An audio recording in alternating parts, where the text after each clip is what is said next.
El 21 de julio de 1918, cerca de Baccarat, Francia, las fuerzas alemanas capturaron a un soldado estadounidense del Regimiento de Infantería 307, División 77.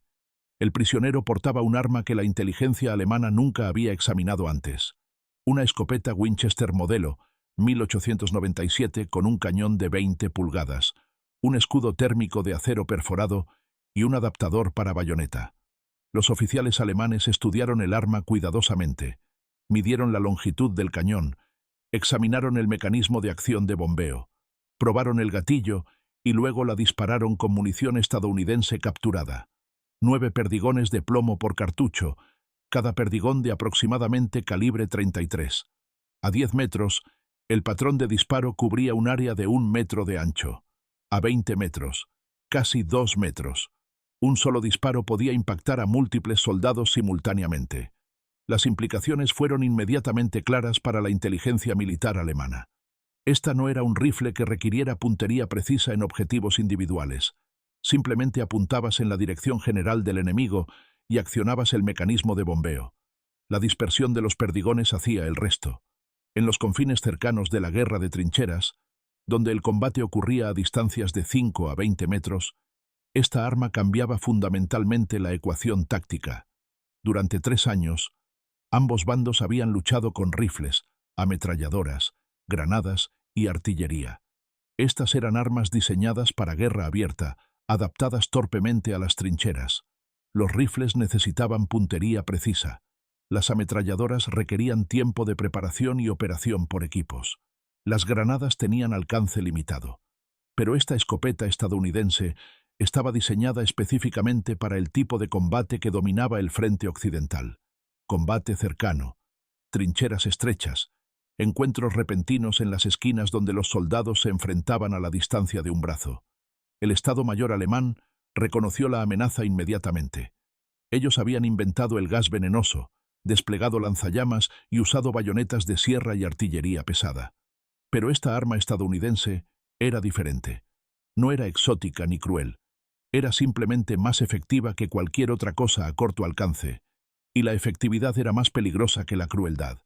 El arma era llamada trench gun por los soldados estadounidenses. Oficialmente, fue designada como escopeta antidisturbios con adaptador para bayoneta. El concepto era simple. Los rifles tradicionales estaban diseñados para precisión a largo alcance. Una bala, un objetivo, efectivo a cientos de metros. Pero la guerra de trincheras había cambiado la ecuación. La mayoría del combate ocurría a corto alcance. Las trincheras eran estrechas, sinuosas, llenas de obstáculos. Los soldados doblaban esquinas cara a cara con enemigos a 5 metros de distancia. En ese ambiente, la precisión importaba menos que el volumen de fuego. Una escopeta disparando 9 perdigones por gatillazo tenía 9 veces la probabilidad de impacto de un rifle disparando una bala. Las matemáticas eran innegables. El hombre que propuso adaptar escopetas para uso militar fue William Goringway Eager de Valdosta, Georgia. Eager no era un oficial militar, sino un ingeniero civil con un título en Ingeniería Mecánica de la Universidad de Pensilvania. En septiembre de 1917 trabajaba como gerente general de una compañía de iluminación local, pero Eager había seguido la guerra de cerca y entendía el problema táctico que enfrentarían las fuerzas estadounidenses en Francia. Preparó un informe integral de ingeniería que analizaba las condiciones de la guerra de trincheras, basándose en la experiencia británica y francesa, delineaba las limitaciones de las armas existentes en combate de cuartos cercanos y proponía modificar escopetas comerciales para uso militar. Las escopetas llegaron a Francia a principios de 1918. El embarque inicial incluyó 5.000 armas. 4.000 fueron designadas para custodiar prisioneros de guerra alemanes y 1.000 fueron asignadas a unidades de combate para pruebas. El primer uso significativo de escopetas en combate ocurrió en Seicheprey el 20 de abril de 1918, cuando soldados estadounidenses de la 26ª División de Infantería lucharon contra tropas de asalto alemanas. Los soldados que usaron las escopetas reportaron algo diferente. Dijeron que la escopeta cambió la forma en que luchaban. Cuando las tropas de asalto alemanas atacaban posiciones estadounidenses a través de la niebla matutina, los defensores armados con escopetas podían disparar a grupos de atacantes sin necesitar puntería precisa. Los abogados militares alemanes examinaron la escopeta contra la Convención de La Haya de 1907, específicamente el artículo 23, subsección E, que prohibía armas calculadas para causar sufrimiento innecesario. El argumento legal era que los perdigones de escopeta causaban heridas más severas de lo necesario para sacar a un soldado de acción.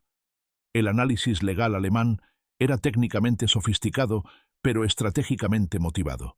Los alemanes argumentaron que las escopetas causaban sufrimiento desproporcionado comparado con los rifles, pero este argumento era selectivo. Alemania había introducido armas mucho más crueles que las escopetas. El gas venenoso hacía que los soldados se ahogaran en sus propios fluidos y los lanzallamas quemaban a los hombres vivos. El 19 de septiembre de 1918, el gobierno alemán emitió una protesta diplomática formal. La protesta fue transmitida a través de Suiza y presentada al secretario de Estado de los Estados Unidos, Robert Lansing. La protesta alemana declaraba que el uso de escopetas violaba las leyes de guerra, citaba el artículo 23 de la Convención de La Haya y exigía que Estados Unidos dejara de usar escopetas inmediatamente. Incluía una amenaza. Cualquier soldado estadounidense capturado con una escopeta o munición de escopeta perdería su vida. Esta era una sentencia de muerte. El secretario Lansing remitió la protesta alemana al Departamento de Guerra, que solicitó una opinión legal. El brigadier general Samuel Ansel preparó un memorando detallado de 5 páginas que analizaba el argumento alemán punto por punto y lo demolió sistemáticamente. Ansel comenzó con precedente histórico. Las escopetas habían sido usadas en guerra durante siglos. El trabuco usado extensivamente en guerra de los siglos XVII y XVIII era esencialmente una escopeta temprana que disparaba múltiples proyectiles. Las fuerzas estadounidenses habían usado escopetas en la Guerra Filipino-Estadounidense de 1899 a 1902 y en México durante la expedición de Pancho Villa en 1916. Ninguna nación había protestado jamás su uso. Ansel luego señaló la hipocresía alemana, documentando armas alemanas que claramente causaban sufrimiento innecesario. El gas venenoso había sido introducido por Alemania en Ypres en abril de 1915. Alemania había desplegado lanzallamas que quemaban soldados vivos y había usado bayonetas de sierra diseñadas específicamente para causar heridas irregulares difíciles de tratar. El memorando concluyó que la protesta alemana carecía de mérito legal. El secretario Lansing envió la respuesta oficial a Alemania el 28 de septiembre de 1918. Estados Unidos rechazó la protesta alemana completamente. La escopeta no violaba la Convención de La Haya, y Estados Unidos no discontinuaría el uso de un arma que daba a los soldados estadounidenses una ventaja táctica simplemente porque Alemania la encontrara inconveniente. El gobierno alemán recibió la respuesta de Lansing a principios de octubre de 1918 y no respondió. Silencio completo. Más importante aún, ningún soldado estadounidense fue jamás ejecutado por portar una escopeta. La amenaza alemana resultó vacía. La verdad era que los alemanes temían las escopetas porque eran efectivas. Los reportes de combate de unidades alemanas enfrentando fuerzas estadounidenses mencionaban consistentemente las escopetas como una amenaza significativa. Los soldados alemanes que sobrevivieron encuentros con estadounidenses armados con escopetas las describieron como aterrorizantes. La protesta alemana llegó en septiembre de 1918 y la guerra terminó el 11 de noviembre de 1918, solo 2 meses después.